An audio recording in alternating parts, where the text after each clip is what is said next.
حضرت ابو ہریرہ رضی اللہ عنہ سے روایت ہے کہ رسول اللہ صلی اللہ علیہ وآلہ وسلم نے ارشاد فرمایا، ہر شے کی زکوٰۃ ہے اور بدن کی زکوٰۃ روزہ ہے، اور روزہ نصف صبر ہے، روزہ دار کی دعا رد نہیں ہوتی۔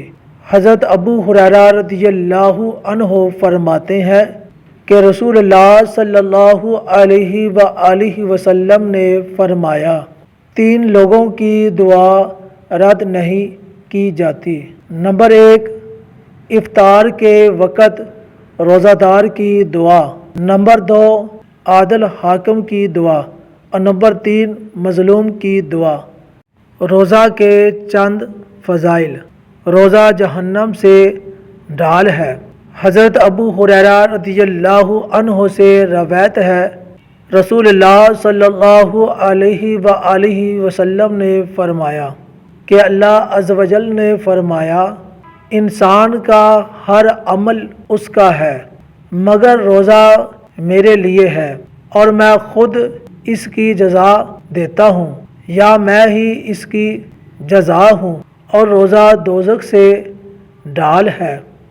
مجھے قسم اس کی جس کے قبضہ میں محمد صلی اللہ علیہ وآلہ وسلم کی جان ہے، اور روزہ دار کے منہ کی بو اللہ تعالیٰ کے نزدیک کستوری سے زیادہ اچھی ہے۔ روزہ دار کے لیے 2 خوشیاں ہیں، جب افطار کرتا ہے تو افطاری سے لطف اندوز ہوتا ہے، اور جب اپنے رب سے ملاقات کرے گا تو روزہ کے اجر و ثواب پر خوش ہوگا۔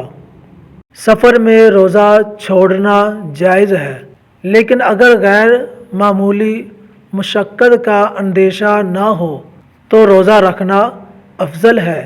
شرعی طور پر اس شخص کے لیے سفر میں روزہ چھوڑنے کی اجازت ہے جو صبح صادق کے وقت سفر میں ہو اور شرعی مسافر بن چکا ہو، یعنی شہر کی حدود وغیرہ سے نکل چکا ہو۔